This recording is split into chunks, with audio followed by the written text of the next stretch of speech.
So I'm here with Anushka and Frankie. How are you both? So good. Yeah? So good. Very excited. I'm excited for you. You've both been nominated Best New Voice Award for your show on Transmission Radio, Project Pleasure. Yeah. So what inspired you to create a project about sex?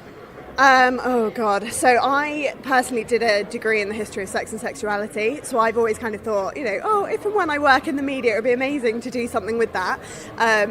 And then Frankie came into my life, and we actually worked on a national radio station together working on the sex and relationship show. So we kind of turned the lights down a little bit lower on a Saturday evening and we'd be like, we both kind of like talking about sex, and we were like, where can we take this?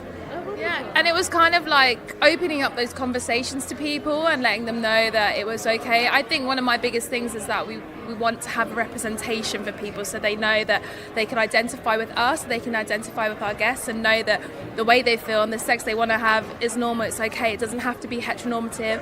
And also, I was just selfish. I was like, I want to stop having rubbish sex with rubbish people, so... Yeah. Can everyone listen and take tips, please? Yeah, no, that's good. And it's a good place to share as well, because sex is quite a taboo subject. Yeah. What's the response been like? Do you know what? It's so interesting. We kind of set this up thinking we're probably talking to our younger selves, maybe young teenage women, that sort of thing. But the number of men who have kind of been like, and I think this is the beauty of audio, isn't it? That like you can put your headphones in and no one quite knows what you're listening to, so it's okay. It's not like you've got a YouTube video being like, here are some tips for sex kind of thing. So like they can just sit there and learn some stuff. We get so many messages being like, I actually didn't know that was a thing. Thank you for teaching me that. I'm going to go and talk to my partner about that. And like that's what we want. And we want to give people, like the language and the tools to be able to communicate with people, Yeah. I love like when I go to like random places and people are like, you're the girl that talks about sex. Can I ask you something? And I'm like, listen, I'm going to give this my best shot. But yeah, it's kind of nice to know like my friends are opening up with me, my family's opening up with me. And I think that's a really important thing that we talk about it in our social circles. We talk about it with our family especially, because that should be a safe place to talk about sex and learn about sex. And I actually think having good sex education from a young age in schools and with your family, and not having the shame around it, which is kind of bred at home, it starts at home, I think to kind of start changing that and create a new wave of openness about sex and pleasure, it's a really nice feeling. Totally. And what's the response been like by your families? Have they listened to your show? So my mum is our biggest fan. Really? She loves it. She'll write me like a WhatsApp with all that like bullet pointed, like I love this guest was brilliant, this is this. Because I think that's what's really nice about the way me and Frankie come at it, is that I had such like a liberal upbringing. Like I talked about sex and bodies all the time, so I'm very open about sex, and that's why as I grew up I started to realise that maybe other people weren't, and that made me really sad. I was like, I want to be able to have these conversations with everyone and everyone feel as safe as I do. And maybe Frankie's one of those people who it wasn't talked about at home, so it was nice to, between us, we're both coming at it from very different angles. It's kind of strange how my relationship with my family and my romantic side of my life is changing. It's kind of funny because my dad is like so on board. My dad is like, he like messages me and be like, me and the women in the office were listening today and one of the ladies recommended you read Bitch Mag. And I'm like, thanks Dad. But I think my mum and my sister, like I predominantly grew up with them in the same house, and I think it was a little bit tricky for us to talk about, and still my mum can't listen to a whole episode or hasn't listened to a whole episode.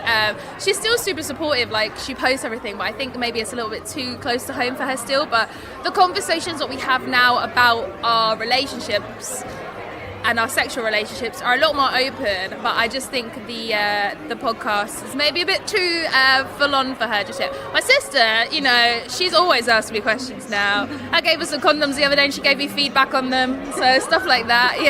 It's so good. I mean, like I do walk into family parties now and I can see them looking at me like, I know some things about you that I probably should not know, and I'm just like, just play it cool, it's fine, it's my job. God. It's my job, guys. My grandpa was like, I didn't know about the hymen. Oh yeah, great to know. Like that. Like he was like talking to me about the hymen for ages, and I was like, it's not even called the hymen anymore, Grandpa.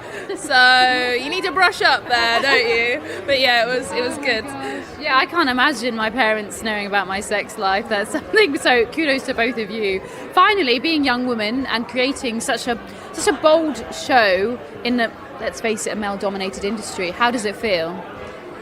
Do you know what? It feels really rewarding that so many men are listening to us, and I know that, you know, that sounds weird in terms of like, yes, listen to us please men, but I think it is really interesting that what I'm finding is that because men don't have a space to talk about these things, you know, actually women probably do, at least in friendship groups, maybe have the ability to feel a bit more open, they're allowed to be a bit more emotional. I think it's really interesting that we've managed to create this space that does seem to resonate with people of all genders. That's really lovely, I think. Yeah, I kind of forget that it's male dominated, because I'm really lucky. We're really lucky that Transmission Roundhouse is fronted and pushed and backed and led by some amazing women from very different backgrounds, from very different places, but they all come together to help us tell a story and put us on a platform. And I think that we're in a wave of radio right now where women are kind of taking the forefront, and I feel really inspired and really lucky. I know there's some work to do, there's always some work to do, and I would say across the whole music industry where I kind of work as well, there's work to do, but I actually feel like there's a wave of women in radio kind of finding and forging their way, and I focus on that and think that's the exciting thing. And I think the more we have that, the more young women can look at women in radio and go, right, I don't just need to be a presenter, I can produce, I can plug, I can write, I can script.